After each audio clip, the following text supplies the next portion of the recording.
I have to say. This is a very good crowd of the media. 많이 온 것 같습니다. It's an honor to be with President Lee of South Korea. We've known each other and gotten along very well. We have some additional trade because I hear they want to renegotiate the deal, but that's okay. I don't mind that. That doesn't mean they're going to get anything, but I don't mind. But we're going to have some very serious discussions about different things, including trade, where we do a lot of trade with South Korea, as you know. We are thinking about contracting some ships. They build them very well in South Korea. They're also thinking about coming to our country with some shipyards to start us on the process of building ships again. You know, at World War II, we'd build a ship a day. And today we don't build ships anymore, which is ridiculous. We're going to start that again. But we were like you. We were building ships all the time for everybody. And presidents and people allowed that to slip by. And now we buy ships, but we're going to be buying ships from South Korea. But we're also going to have them make ships here with our people, using our people. And we're going to go back into the shipbuilding business again, because really, essentially, we don't build ships anymore, which is ridiculous how that ever happened. But we were the best at it, and you can take a look at World War II in particular, where we were doing virtually a ship a day. And it's hard to believe these were tankers and different kinds of ships, but we were very active. And you see a lot of those shipyards sitting there idle, but they're not so idle anymore. And you're going to come in also, and you're going to be doing a lot of ships in this country, so I look forward to that. But we have a lot of other trade things. They're a big purchaser of our military equipment. We make the best military equipment in the world. And you saw that recently with, take a look at what we did with the B-2 bomber, which you have one right there. They gave that to me. I guess the company gave that to me. The B-2 bomber was so successful in what took place in the little excursion that we made, 36 hours, and it wiped out nobody's ever seen anything like it. 36 hours back and forth. Not a thing went wrong. Not a screw was missing. Not a bolt was missing. Not a plane had not even a little bit of a problem. And we actually had 52 tankers.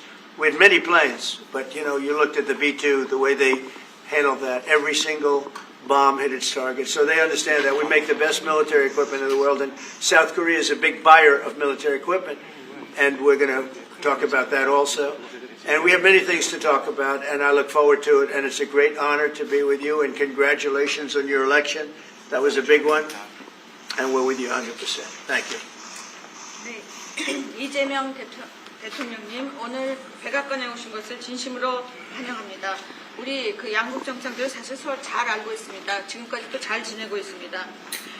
제가 알기로는 한국 측에서 어떤 추가적인 그런 그 관세 협상에 대해서 좀 관심이 있다고 하는데 괜찮습니다. 뭐 원한다고 다 줄 것은 아니지만 그렇다고 그 요청하는 것은 받아주겠습니다. 오늘 우리는 여러 가지 주제를 다룰 예정입니다. 일단은 먼저 무역에 대해서 얘기를 할 것입니다. 한국은 상당한 많은 그런 무역량을 미국과 함께 하고 있습니다. 그 외에 또 선박 계약, 특히 한국은 조선업이 상당히 성공적으로 유지가 되고 있습니다. 그래서 조선소라든지 선박 건조에 대해서 우리는 많은 얘기를 나눌 것입니다. 사실 미국은 제2차 세계대전 때 선박을 하루에 한 개씩 건조하는 그런 굉장히 성공적인 선박업을 운영하고 있었습니다. 그런데 이제 미국은 선박이 굉장히 아주 폐쇄한 그런 상황입니다. 하지만 이제 우리가 한국에서 선박을 구매해야 되겠죠. 그렇지만 앞으로 한국과의 협력을 통해서 미국에서 선박이 다시 건조되기를 바라고 있습니다. 그럼으로써 또 미국의 조선업을 한국과 협력해서 부흥하는 그러한 기회를 갖게 되기 바랍니다. 아까도 말씀드렸습니다만 제2차 세계대전 때 미국은 하루에 한 개 선박을 건조했습니다. 그렇지만 지금 미국의 조선소는 상당히 황폐해져 있는 상황입니다. 그렇지만 한국이 와서 우리가 함께 재건하기 바랍니다. 또 하나 우리가 의논해야 될 일은 군사장비 구매에 대한 것입니다. 미국은 세계 최고의 군사장비를 만듭니다. B-2 버머 같은 것은 보셨겠지만 굉장히 성공적이었습니다. 이번에 최근에 그런 작전에서 이 B-2 버머가 왕복 36시간을 비행을 했는데 전혀 아무런 문제 없이 임무를 마치고 성공적으로 다시 돌아온 것입니다. 거기에는 또 52개의 탱커도 들어갔습니다. 하지만 어쨌든 그 버머라든지 추격기 최고의 군사 장비를 가지고 있습니다. 한국이 이러한 미국의 아주 뛰어난 군사 장비를 많이 구매할 것을 기대하고 있습니다. 오늘 다시 한번 이재명 대통령을 백악관에 모시게 된 것을 매우 영광으로 생각합니다. 그리고 그 전에 아주 선거에 이긴 것을 다시 한번 축하드립니다. 감사합니다. 네, 대통령님 감사드립니다. 이렇게 시간을 내주셔서 우리 대한민국 국민을 대표해서 감사 말씀을 드리면서 우리 대통령께서 이 오벌 오피스를 새로 꾸미고 있다는데 정말로 밝고 황금색으로 빛나는 게 정말 보기 좋습니다. 품격이 아주 있어 보이고 미국의 새로운 번영을 상징하는 것 같습니다. Mr. President, let me begin by thanking you on behalf of the Korean people. I would like to thank you for giving your time for today's meeting. And I heard that you recently redecorated the Oval Office, and I would like to say that it looks very bright and beautiful, and it has the dignity of America, and it symbolizes the new future and prosperity of America. 미국을 다시 위대하게 만드는 것이 우리 대통령님의 꿈인데 미국이 다시 위대하게 변하고 있는 것 같고 그게 다우존스 지수에서도 그게 나타나는 것 같습니다. 제가 보니까 사상 최고치를 경신하고 있던데 오늘은 잠깐 조정되고 있지만 아주 훌륭하게 미국이 다시 위대해지고 있는 것 같습니다. I believe that making America great again is your goal, and I believe that that is what is currently taking place in America. And I think the most symbolic thing of that is the Dow Jones Index, which reached a record high recently, although it went down a bit, but it reached a record high. And so I think that America is becoming great again. 말씀하신 조선 분야뿐만이 아니라 제조업 분야에서 르네상스가 이루어지고 있고 그 과정에서 대한민국도 함께하게 되길 기대합니다. So I believe that there is a renaissance taking place not only in the shipbuilding sector but also in the manufacturing industry, and I hope that Korea can be a part of that renaissance. 그리고 또 한 가지 제가 꼭 말씀드려야 될 것이 대통령님의 평화를 지키는 기간의 미국의 역할을 넘어서서 새롭게 평화를 만들어가는 피스메이커로서의 역할이 정말로 눈에 띄는 것 같습니다. And one thing that I wanted to say to you is that America's role not as a keeper of peace, but a maker of peace, is being more is emerging more evidently. 유럽, 아시아, 아프리카, 중동 여러 곳에서의 전쟁들이 이제는 트럼프 대통령님의 역할로 휴전하고 평화가 찾아오고 있습니다. Many wars in Europe, in Asia, in Africa, and in the Middle East are coming to peace because of the role that you are playing. 세계 지도자 중에 전 세계의 이런 평화 문제에 대통령님처럼 이렇게 관심을 가지고 실제로 성과를 낸 경우는 처음으로 보이십니다. So among the many world leaders, I believe that you are the only leader who has made such accomplishments. 그리고 가급적이면 전 세계에서 유일하게 분단 국가로 남아있는 한반도의 그 평화를 좀 만들어 주셔서 김정은과도 만나시고 북한에 트럼프 월드도 하나 지어서 거기서 저도 골프도 칠 수 있게 해주시고 그래서 전 세계가 인정하는 정말 세계사적인 평화의 메이커로서의 역할을 꼭 해주시기를 기대합니다. And I would like to mention that the only remaining divided nation in the world is the Korean Peninsula, and I would like to ask for your role in establishing peace on the Korean Peninsula. So I look forward to your meeting with Chairman Kim Jong-un and construction of a Trump Tower in North Korea and playing golf at that place. 아마 기다리고 있을 것 같습니다. 네, 기다리고 있을 것 같습니다. So, I believe he will be waiting for you. 그리고 마지막으로 든든한 한미 동맹을 기반으로 대한민국이 성장 발전해 왔고 앞으로도 이 한미 동맹을 군사 분야뿐만이 아니라 경제 분야 또 다른 과학 기술 분야까지 다 확장해서 미래형으로 발전시켰으면 좋겠습니다. Korea was able to attain economic growth and development through our ironclad alliance. And going forward, I hope to develop our alliance into a future-oriented alliance that encompasses areas not only limited to security, but also the economy and science and technology. 대한민국 국민들은 트럼프 대통령님에 대해서 정말로 큰 기대를 가지고 있다는 말씀을 드리면서 다시 한번 이런 시간 내주셔서 감사드립니다. The Korean people have great expectations for you, Mr. President. Thank you once again for your time. Well, thank you very much. It's an honor to be say that Kim Jong-un and I had a very good relationship, as you remember, and still do. And when I came in, I didn't know him. We had 2 summits, but we became very friendly. Respect. It was great respect. And it was not going to be that way had Hillary Clinton won the election. It would have been a disaster. But we think we can do something in that regard with respect to North and South, and I think you are much more prone to doing that than other leaders that I've been working with from South Korea. And we'll work on that. I think it's very good to work on that. If you remember, you were doing the Olympics, and there was a great time of hostility with North Korea, and you weren't selling tickets because nobody wanted to be blown up in the stadium during the opening ceremonies, right? And you were not selling tickets. And I was also at my formative stage with North Korea and Kim Jong-un, and we were a little bit going at it about Rocket Man, Little Rocket Man, everything back and forth, and it was really nasty. And then I got a call one day, and they wanted to get together, they wanted to talk, and we started talking. And then he said really brilliantly, he said, you know, the Olympics is going to be opening very soon, and we'd like to be a part of it. They actually put teams in it. You got along great. And by the way, immediately upon that phone call, you started selling tickets, and it turned out to be a tremendous success. So it went from being empty stadiums because people were afraid to go, because it was a target potentially, to a great success. And I was very proud of that. You had one of the most successful Olympics, and now we have the Olympics coming to the U.S., so we're very happy about that. But that was a great honor to get involved and make the Olympics so successful. 네, 대단히 감사합니다. 다시 한번 모시게 돼서 영광이라고 말씀드리겠습니다.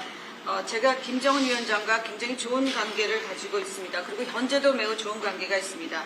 내가 처음에 취임하고 난 다음에 2번의 정상회담을 김정은 위원장과 함께 했고 상당히 친해졌고 또 더 중요한 것은 둘 다 존경심을 서로에게 가지고 있다는 것입니다. 만일 힐러리 클린턴이 대통령으로 당선했다면 절대 그러한 상황까지 이루지 않았을 것입니다.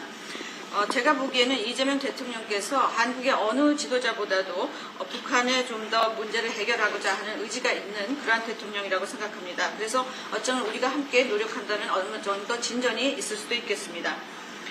사실 그 한국에서 올림픽이 열렸을 때 북한 때문에 많은 사람들이 올림픽 표를 사지 않는 그런 현상이 생겨났었습니다.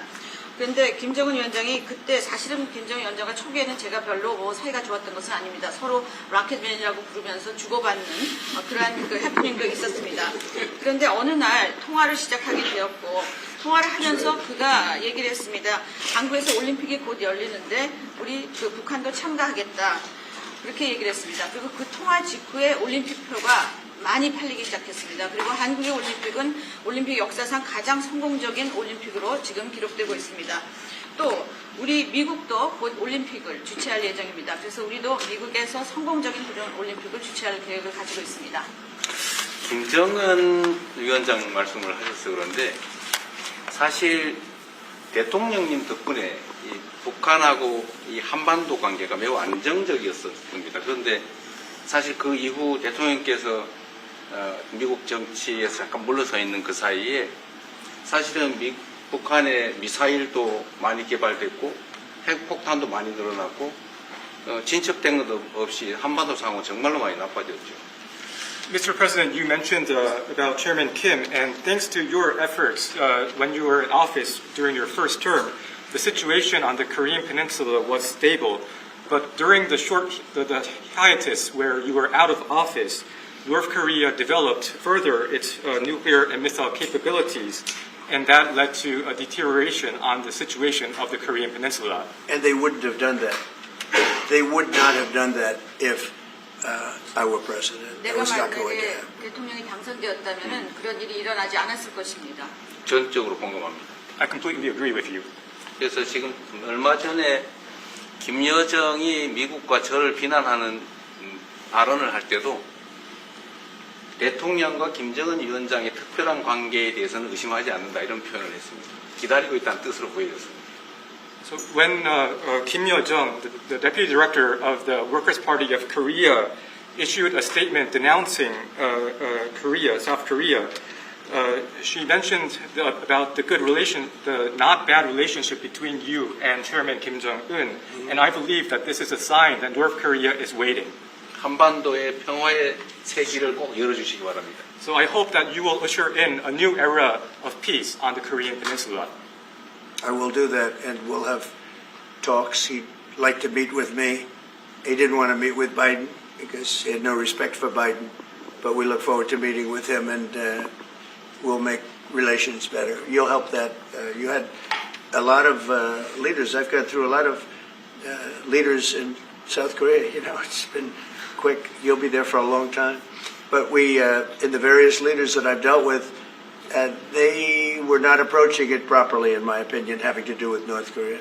But I think your approach is a much better one. 네, 그렇게 하도록 하겠습니다. 김 위원장이 바이든 전 대통령을 만나고 싶죠 하지는 않았지만 말은 만나고 싶어 할 것 같습니다. 그래서 그런 그 시도를 하겠고요. 내가 한국의 지도자들을 여러 분을 만나봤는데 제 개인적인 생각으로는 대북 정책이 그렇게 적절하지 않지 않았나 하는 생각이 듭니다. 그래서 이 대통령께서 그 적절한 대북 정책을 통해서 좀 더 그 진전이 있었으면 하는 생각입니다. 저의 관여로 남북 관계가 잘 개선되기 쉽지 않은 상태인데 실제로 이 문제를 풀 수 있는 유일한 인물이 트럼프 대통령이십니다. So resolving this issue through my engagement is not an easy thing. And the only person that can make progress on this issue is you, Mr. President. 대통령께서 피스메이커를 하시면 저는 페이스메이커로 열심히 지원하겠습니다. So if you become the peacemaker, then I will assist you by being a pacemaker. That's good. We can do big progress, I think, with North Korea. Absolutely. 네, 북한에 대해서 큰 진전을 함께 이루어 나갈 수 있다고 믿습니다. 감사합니다. Okay, thank you very much. Thank you very much. Good job. Okay, questions, please? Mr. President, when you met with Russian President Vladimir Putin, how soon did he say that he wanted to sit down with Ukrainian President Zelensky? Russia, as of now, says there's no meeting on the books and no agenda is set. Well, that's going to be up to them. It takes two to tango, I always say it. And they should meet, I think, before I have a meeting and probably close the deal. But I think it's appropriate they meet. They do not exactly get along well, as you can understand. And I'm sure it's a meeting that perhaps he didn't like, but he wasn't happy about coming to the United States either. That was a big concession, and I appreciate the fact that he did. You know, I've always had a very good relationship despite a fake Russia haunt that we had.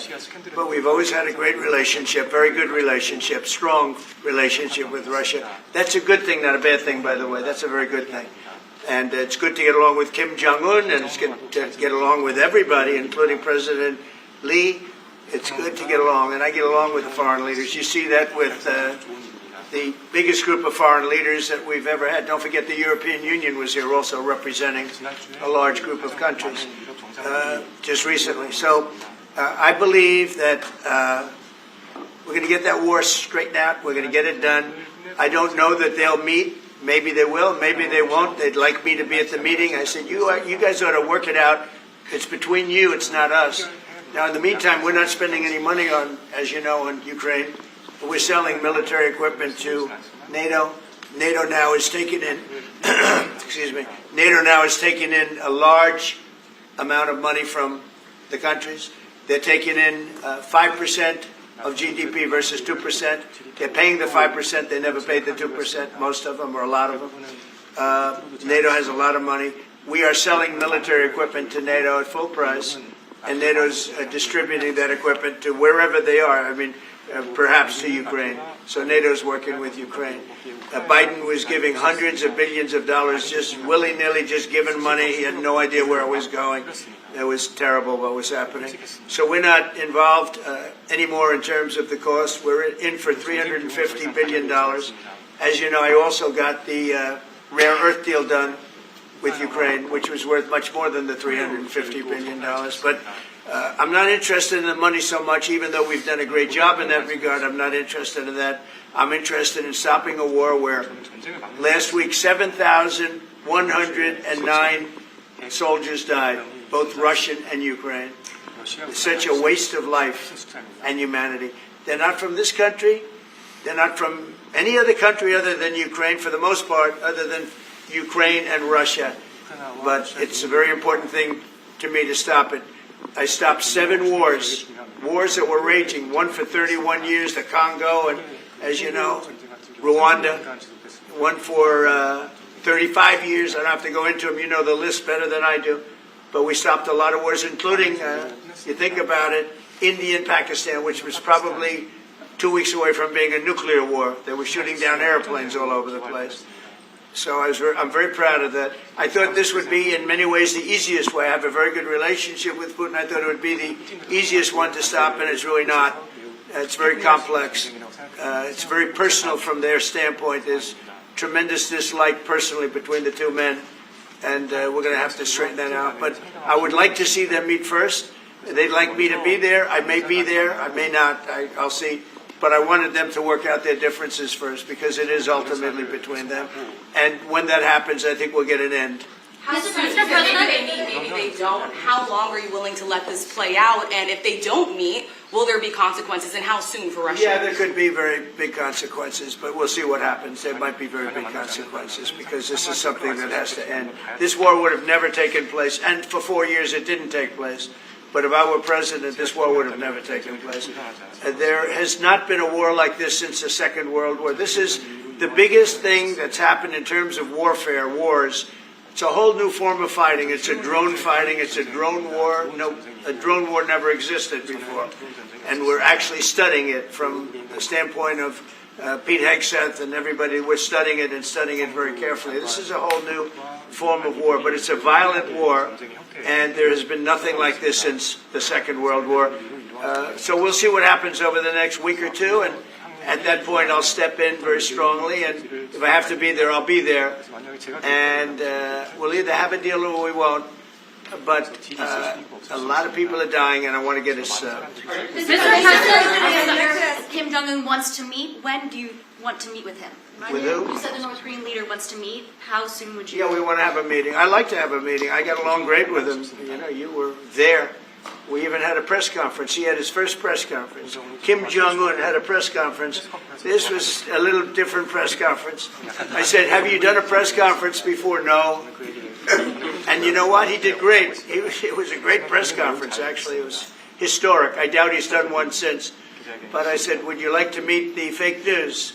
Because whatever you want to do. And they came in like you've never seen anything like it. And then he said, enough. And that was the end. That was the end. It ended very rapidly. But I think he had a good time. I look forward to meeting with Kim Jong-un in the appropriate future. Mr. President, the United States question. Will you reduce the number of forces in South Korea so that the United States can have more flexibility in the region? Say it. Would you consider reducing the number of U.S. forces in South Korea so that the United States can have more flexibility Well, I don't want to in the say region? that now, because we've been friends and we're friends. And look, we have a lot of people over there. We have over 40,000 troops in South Korea. As you know, South Korea agreed to pay for that during my last term. And then when Biden came in, they complained to Biden that I wasn't a nice person. And he agreed not to pay. He gave up billions of dollars. We were getting paid billions of dollars. But then Biden ended that for whatever reason. It's unbelievable that he did. But we have a very good relationship militarily. They would say, but we gave you land. I said, no, you didn't. You lease us land. There's a big difference between giving and leasing. And maybe one of the things I'd like to do is ask them to give us ownership of the land where we have the big fort. You know, we spent a lot of money building a fort. And there was a contribution made by South Korea. But I would like to see if we could get rid of the lease and get ownership of the land where we have a massive military base. Mr. President, how are you? Thank you, Mr. President. How are you planning to make? I also want to ask this question to Mr. President. Who are you with? I'm Song Mi-jin. I'm from South Korea's Arirang TV. Good. Thank you so much. So, as mentioned earlier, United States is South Korea's most important and closest ally. So, in this point of view, I would like to ask you and also President Lee, what do you think are the key ways to make the South Korea-U.S. alliance greater? Well, I think it's great now. I feel very warmly toward South Korea. I will tell you that I have a lot of people in business that I deal with that are from South Korea. They love Trump because they feel I've saved. I think you would have had a nuclear war if I weren't. I think you would have had a nuclear war, North Korea and South Korea. I think it would have been a disaster. You're only 60 miles away from Seoul. They don't even need nuclear. They have their cannons, howitzers, and they have them buried in the mountain. You know what I'm talking about. And I think you would have had, if I didn't win that election, if Hillary Clinton, crooked Hillary, won that election, I think you would have had a nuclear war. It would have taken place, and it would have been horrendous for everybody, including them. It would have been very bad for them because we would have had to enter the picture, and we are the most powerful nuclear country in the world by far. Russia's second, China's third. China's going to catch eventually, 5 or 6 years. They're working to catch. One of the things we're trying to do with Russia and with China is denuclearization. And it's very important. One of the things I discussed with President Putin the other day, it wasn't just that, it was also other things. And I think the denuclearization is it's a big aim, but Russia's willing to do it, and I think China's going to be willing to do it too. We can't let nuclear weapons proliferate. We have to stop nuclear weapons. The power is too great. Okay? Thank you. Mr. President, I'd like to ask you further question about South Korea and U.S. alliance. I'm Anna from the Korea Times. Good. And I'd like to ask you about the trade deal that's on the table. Yeah. You mentioned about the shipbuilding industry, and President Lee mentioned about the manufacturing industry. And what other areas or sectors that you intend to focus on this trade deal? Because Korea is bringing in many investments and create jobs as well. So I'd like to know the opinions of both, how to get a beneficial outcomes for both countries through this deal. Well, we're going to get along great because we really sort of need each other. We love what they do. We love their product. We love their ships. We love a lot of the things that they make.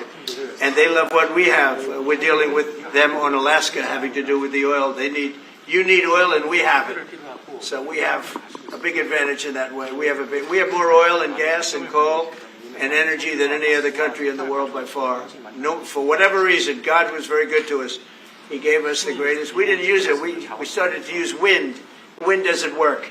They started to use solar panels that took over the land all over the Midwest, where the farmers said, what happened to my land? They'd have a 10-mile by 10-mile solar field that they couldn't farm. The most valuable farming land in the world, probably the most vibrant in the world. And they put solar plants all over the place. It's ridiculous. Big, massive black fields of solar that all comes out of China, or plastic, all comes out of China. But we have the greatest amount of energy in the world, and we're dealing with South Korea, as you know, in Alaska, and we're going to be making a deal, a joint venture with South Korea. Japan is involved also, very strongly involved. So we have Japan and South Korea, and we're actually the closest. It seems like quite far away, Alaska, but actually it's right up the little ocean, right up the little Pacific Ocean. It's actually pretty close, relatively speaking. But we have more oil and gas and coal than any other nation in the world by far, and we're going to use it. And that's the thing that South Korea, I think, most wants from us, I would think. Mr. President, would you go back to the DMZ to meet with the North Korean leader? Say it? Would you go back to the DMZ to meet with the North Korean leader? I loved it. Remember when I walked across the line and everyone went crazy? Especially Secret Service, I would say they were going. And I looked into those windows, the windows, the glass, that you could only see if you looked direct, because there was all sorts of stuff. But I looked in and I saw more rifles pointing at me than you could. There were a lot of rifles in that building. The Secret Service was not happy. You know the buildings I'm talking about? The two blue buildings on each side. And I walked up the middle and I looked in the window and I saw more guns in that room than I've ever seen in my life. I looked at the other side and it was the same thing. And yet I felt safe. I felt safe because I have a great relationship with Kim Jong-un. I hope it stays that way. I think it will. I have a very good relationship. I understand him. I spent a lot of free time with him, talking about things that we probably aren't supposed to talk about. And, I get along with him really well. I think he has a country of great potential, tremendous potential. Is it possible to meet him this year or maybe next year? Well, I'm meeting a lot of people. I mean, it's hard to say that, but I'd like to meet him this year. President Xi would like me to come to China. It's a very important relationship. As you know, we're taking a lot of money in from China because of the tariffs and the different things, and it's a very important relationship. We're going to get along good with China. I hear so many stories about we're not going to allow their students. We're going to allow their students to come in. We're going to allow. It's very important. 600,000 students. It's very important. But we're going to get along with China. But it's a different relationship that we have now with China. It's a much better relationship economically than it was before. With Biden, boy, what he allowed that, I mean, they just took him to the cleaners. You know the expression? They took him to the cleaners. I'm sure they have an equal expression in South Korea, but they took that guy out for a ride like nobody's ever been ridden before. Terrible. But we have a very strong relationship, Howard, I would say, economically with China now, getting much better. They have to give us magnets. If they don't give us magnets, then we have to charge them 200% tariff or something, you know. But we're not going to have a problem, I don't think, with that. I think that's perhaps behind us. You know, China intelligently went and they sort of took a monopoly of the world's magnets. And nobody needed magnets until they convinced everybody 20 years ago, let's all do magnets. There were many other ways that the world could have gone. But so it'll take us probably a year to have them. We're heavy into the world of magnets now, only from a national security standpoint. But we have a powerful thing. It's airplane parts. They have many Boeing jets. You know, they had 200 jets that didn't fly. And I've sent them all, based on his word, I sent them all of the parts so their planes can fly. I could have held them back. I didn't do that because of the relationship I have. And their planes are now flying. You know, we had 200 of their planes were unable to fly because we were not giving them Boeing parts purposely, because they weren't giving us magnets. Therefore, we weren't giving them. But we have a much more powerful thing, that's tariffs. If we wanted to put 100%, 200% tariffs on, we wouldn't do any business with China. And, you know, it would be okay, too, if we had to. But the magnet situation, we have tremendous power over them, and they have some power over us with magnets. We're going to have a lot of magnets in a pretty short period of time. In fact, we'll have so many we won't know what to do with them. But you know the story. It's a very interesting history with magnets. And it really is because presidents, not being business people, they allowed that to happen. And they shouldn't have. But we have much more. I mean, look, in terms of playing the cards, we have much bigger and better cards than they do. But with that being said, I think we have a great relationship. I spoke to President Xi fairly recently, and at some point, probably during this year or shortly thereafter, we'll go to China. And I think we're going to see a magnificent sight. It's a great country. Mr. President, on the National Both Guard. you and President Lee actually are planning to go to China. You mentioned either this year or next year. Could you please share more details about your plans going to China and also President Lee? Well, maybe we'll go together. Do you want to go together? We can share a plane. We'll save energy. We'll save we'll save a little, you know, the ozone layer. Remember President Obama used to talk about the ozone layer, and then they'd fly to Hawaii to play around the golf in the 747. Mr. President, on Would the you national. accept the invitation, Mr. Lee? 중국에서 만약 Well, I was sort of meant jokingly, but if you want, you can. 대통령하고 같이 가면 좋겠습니다. I would like to go together with President. Do I accept? It doesn't accept. If you want to go, I'm going to get special permission. I'm sure you can go. But we're going to have a great relationship with China. I mean, it's happening. You see it. It's happening. They have some cards. We have incredible cards, but I don't want to play those cards. If I played those cards, that would destroy China. I'm not going to play those cards. Mr. President, on the National Guard, you've talked a lot about Democratic-run cities and states. Yeah. Would you also consider sending the National Guard into red states and red cities that are also seeing high crime? Sure, but there aren't that many of them.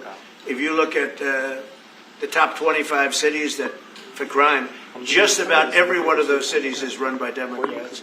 And you know, one of the bad things they did, cashless bail, if you look back on time, when they allowed a murderer out that afternoon, you know, he'd kill somebody and then a couple of hours later he's walking the streets again, oftentimes killing again rapidly. Cashless bail is a disaster. You saw we had a news conference today on that. We're wiping it out in D.C., immediately wiping it out. It started in New York, I must tell you. And it's been a horrible thing for crime, especially violent crime. So we're going to end cashless bail, yes. Thank How you. when will you deploy to Chicago, and how long are you keeping troops here in We Washington, heard the D.C.? discussion. I really want to be appreciated. You know, when we go into a city and wipe out the crime, so D.C., it sounds so horrible. I'm embarrassed to say it in front of you because they don't have anything like this. Washington, D.C., sir, has not had a murder in 11 days. Now, he's saying that's a horrible thing to hear because they don't have murders for ever. But Washington, D.C., if you go back and check, it's been many years since we went a week without having a murder. Now we haven't had, and I would say that Washington, D.C. right now is much safer than Seoul. You know why? Because we have a friendly neighbor. We have more friendly neighbors. You have a different kind of problem. We all have different problems. But Washington, D.C. is a very safe city right now. People are going out to dinner. Restaurants are opening. Restaurants that were going to close are now going to stay open. Friends of mine are going out to dinner all the time. They didn't go out to dinner for 4 years. It went rampant during the Biden years. Just rampant. That's why Susie is very close to the mayor and has a lot of respect for her, but I view it maybe a little differently because the mayor would say that it's gotten better for 30 years, it's gotten better. No, it's gotten worse. And the worst day of all was when we just got to office for the second time, and it's in very bad shape. So the mayor shouldn't be saying that violent crime has been getting better. It's been getting much worse. And the day I took office, it was the worst. And we did some minor things, made it a little bit better, but then we said, look, we got to stop it because too many people are getting killed. And we have not had a murder in 11 days. It sounds crazy. I hate to say this in front of this gentleman who I respect, because they don't have murders for years. But we have not had a murder in 11 days. And that's going to go on for a long time. And there will be, I guess, it'll happen a little bit, but we have a very safe city. This is one of the safer cities right now in the country. And in a short period of time, it'll be like the border. Nobody came in through our border for the last 90 days, 3 months. We had 0 illegal aliens from the Congo, from South America, from all over the world, from prisons coming in, pouring into our country. Nobody, not one person, and this is done by a liberal group, a liberal think tank. They do the work. Not one person has come into our country. Think of that. It's been amazing. And I didn't have to go back to Congress and ask. Biden could have done this by himself. I did. I said, close the borders. We had the great Tom Homan. We had Christie, as you know, Christie Noem, who did a fantastic job. She's doing a fantastic job. Pete Hegseth has been incredible with the, as I call it, the Department of War. You know, we call it the Department of Defense, but between us, I think we're going to change the name. You want to know the truth? I think we're going to have some information on that maybe soon, but I think because, Department of Defense, we won the World War I, World War II. It was called the Department of War. And to me, that's really what it is. Its defense is a part of that. But I have a feeling we're going to be changing. I'm talking to the people. Everybody likes that. We had an unbelievable history of victory when it was Department of War. Then we changed it to Department of Defense. So that's a little thing, has nothing to do with your country, but it's something that I think you're going to be hearing about or seeing about over the next couple of weeks. Probably that change is going to be made over the next week or so. Are there two Koreas, North and South, or is there one Korea waiting to be unified? Well, I know it is two Koreas. I mean, there was one Korea. It was a very large country and a very powerful country. And it was a country that went to war with China. President Xi explained it. Went to war with China many times over the last 2,000 years. You had many, I think he told me 51 times. So I remember I went to President Xi. I said, we're having a problem with North Korea. Straighten it out, would you please? He said, well, we have been to war with them. And I think he said 51 times. But at that time, it was the whole of Korea. It wasn't, North and South.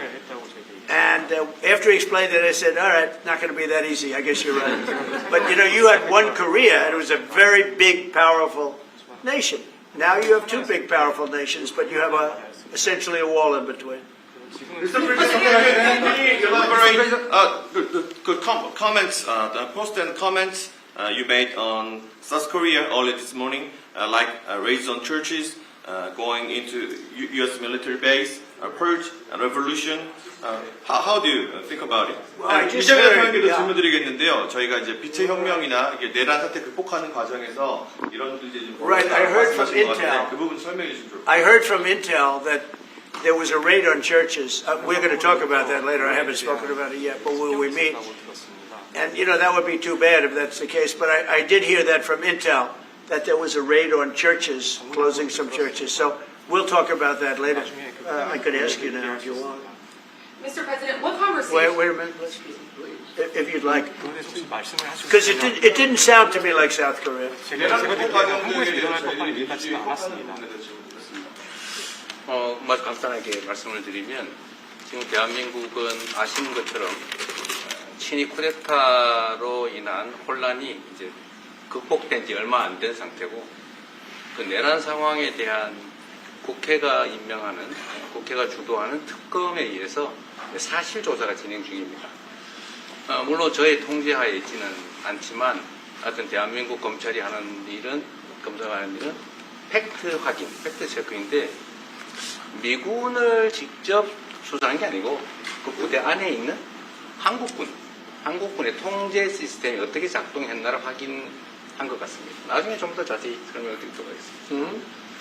So it hasn't been long since Korea has overcame the political turmoil following the self-coup by the former president. Currently, there is a fact-finding investigation by a special prosecutor that was appointed by the National Assembly. And this special prosecutor... Is his name deranged Jack Smith by any chance? They took him from our country. They put deranged Jack. He's a deranged, sick individual. But go ahead. Go ahead, please. I'm only kidding. Maybe I'm not. And that special prosecutor is not under my control. And so the special prosecutor is conducting a fact-finding investigation. And I would like to explain about what you said about U.S. bases. They did not conduct a search and seizure of American bases, but they looked into the chain of command and the control system of the Korean military. Right. And I would be happy to That's okay. explain about this we'll more in work it. detail I'm sure it's. during our lunch meeting. I am sure it's a misunderstanding, but there is a rumor going around about churches raiding churches. So we'll talk. I'm sure that's going to be worked out fine. Yeah, please go ahead. Mr. President, what conversations have you had with Israeli Prime Minister Benjamin Netanyahu about what is going on in Gaza? There was a UN-backed report that said there's a famine in Gaza. Based on what you know and what you've been briefed on, do you agree with that? So, I deal with Bibi Netanyahu quite a bit, and we had great success, obviously, in Iran. We knocked out their nuclear threat. That would have been a horror show having them have a nuclear weapon. They would have used it, too. We did very well there. Right now, they're talking about Gaza City. There's always talking about something. At some point, it's going to get settled. And I'm saying you better get it settled soon. You have to get it settled soon. And that means, nobody can forget October 7th. People forget October 7th. That was one of the most brutal. I've seen some terrible things, some brutal things. That was about as bad as it gets. And nobody can forget that. With that being said, it's got to get over with. It's got to get over with because between the hunger and all of the other problems, worse than hunger, death, pure death, people being killed. And, I'm the one that brought back the hostages, and I did it with that gentleman right there, Steve Witkoff, and with Marco. All of us, the whole team, we worked together. Even the trade people worked on it with us. And we brought back a lot of the hostages. Now we're left with, would you say 20, Steve, or would you say it's less than 20? I hope it's 20.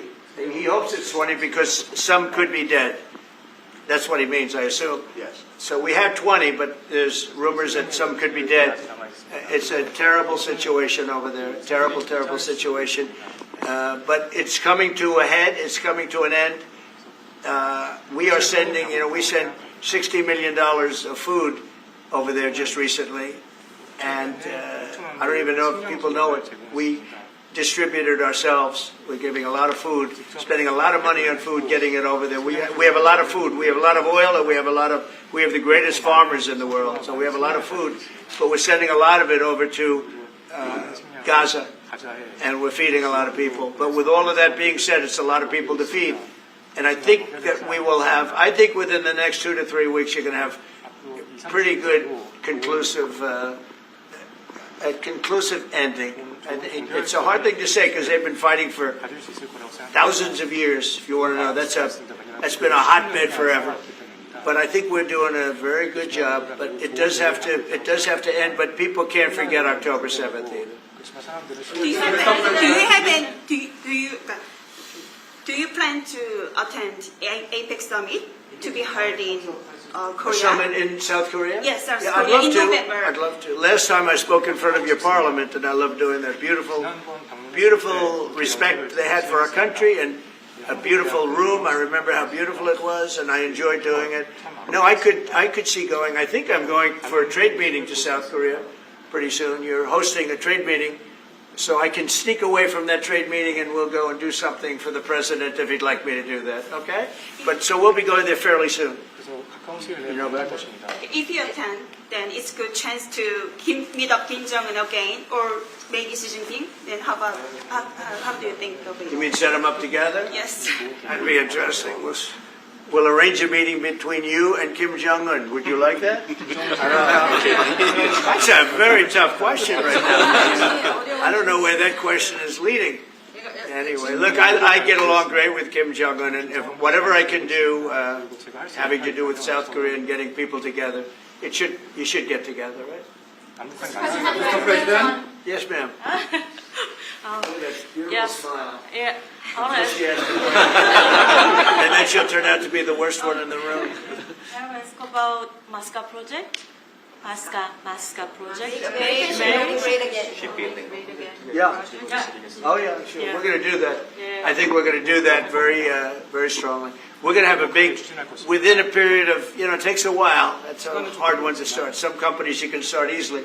Shipbuilding's a tough one to start, but we'll be doing that. Now, with that being said, we make the best submarines anywhere in the world. We make submarines. We're 25 years ahead of anybody else in submarines.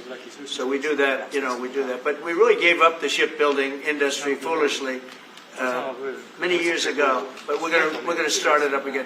We're gonna be making our own ships again soon. Okay, how about one or two more? Mr. President, have you been briefed on the search of John Bolton's home and office from Friday? Have you been briefed I on have that? not been briefed. No, I read it just like you did. I was never a fan of his. I thought he was stupid. I thought he was, a guy that only wanted to go into war. He liked killing people. I thought he was essentially a bad guy, but I'm not involved in that. No, you'd have to ask Pam Bondi about that. Are more raids like that coming, sir? Are more raids like the one on John Bolton's house coming? More raids? I don't know. You'd have to ask the Department of Justice. They raided my house, I can tell you that.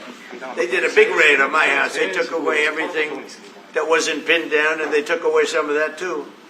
No, they raided Mar-a-Lago. They started that. These were bad people that we had in our government before. They raided Mar-a-Lago. They went into my wife's area. They went into my son's area, my young son. And what they did was a disgrace. But how did it work out? I see. We're in the overall. I guess it didn't work out too well for them, did it? They are bad people. They're sick. They're sick people. And they came in with their guns into Mar-a-Lago, like 98 people. I wasn't there. Fortunately, I wasn't there. But they are very evil, very sick people, that group. And if they would have won the election, this country wouldn't exist as we know it. This country would have been a failed country. And now it's the hottest country anywhere in the world by far. We are the hottest country in the world by far. Okay. Mr. President? Yes, sir. Go ahead. Yeah. President Lee met with the Japanese Prime Minister before this summit. That's good. So, is there something to discuss regarding the cooperation among South Korea, U.S., and Japan? I think so. Look, Japan is a great ally of us, and I had a little bit of a hard time getting you two together because you're still thinking about comfort women, right? Comfort women. That's all they wanted to talk about was comfort women. And I thought that was settled a few times over the decades. But there is an overlapping problem with that. Perhaps I'm wrong in saying it. Perhaps this isn't right, but the whole issue of the women, comfort women, very specifically, we talked and it was a very big problem for Korea, not for Japan. Japan wanted to go. They want to get on, but Korea was very stuck on that. You understand? So I don't know. Perhaps you'd like to answer. It's a good question. It was hard getting Japan and Korea together because of what took place a long time ago. But Japan wants to do it, I can say. Korea is a little bit more tenuous, please. 지금 질문은 그 3자 협력에 대해서. 우리 한미일 협력은 매우 중요한 과제고 또 한미 관계의 발전을 위해서도 한일 관계가 어느 정도 수습이 돼야 됩니다. Trilateral cooperation among Korea, the U.S., and Japan is very important, and better Korea-Japan relations is also important for the Korea-U.S. relationship as well. 그래서 대통령께서 한미일 협력을 매우 중시하고 계시기 때문에 제가 대통령을 뵙기 전에 미리 일본과 만나서 대통령께서 걱정하실 문제를 다 미리 정리했다 이렇게 생각해 주시면 좋겠습니다. Because I know that President Trump, that you put emphasis on trilateral cooperation, Right. I made a visit to Japan before coming to the U.S. to settle the difficult issues that we have. Good. Well, Japan wants to get along very well with you. And I find them to be great people, great country, obviously. And they want very much to get along with South Korea. And you have something in common. You know, you want to solve the North Korea problem. But Japan very much wants to get along with you, and I'm sure they will. I find the people that I deal with to be wonderful people, actually, as I do with you. 이번에 일본에 가서 이시바 총리를 만났을 때 그 전에 우리가 가지고 있던 여러 장애 요소들이 많이 제거됐다는 생각이 듭니다. So when I visited Japan and met with Prime Minister Ishiba, I realized that many of the obstacles that existed between our two countries have now been removed. Sure. During my term. We removed them during my term. There was an overlay a little bit, but we removed many of those obstacles during my term. And, if you look at Prime Minister Abe, who was a great man, he was a great friend of mine, and he was assassinated. But he felt very warmly toward your country, I can tell you that. And the current Prime Minister, who I've gotten to know very well, feels the same way. So I think you're going to have a great relationship with Japan. Steve, go ahead. Just to close the loop on Gaza, is there a diplomatic push underway to try to get all this to end? Oh, there's a diplomatic push. No, is there? There has been, yeah, sure. Right now, Steve, I would say very serious diplomatic push. Marco or Steve? Marco, do you want to answer that first? Yeah, it's never stopped. We've always looked to find a solution there. Ultimately, as the President said, we want it to end. It has to end with no Hamas. Steve, where are we? I would say that we wouldn't be anywhere but for the President's truth last week, which was a statement to Hamas that they better get their act together and get to the peace table. But for that, it would have been all stalled. So, as usual, he is the man who moves it. Thank you. Thank you very much, everybody. Thank you, guys. Thank you, guys.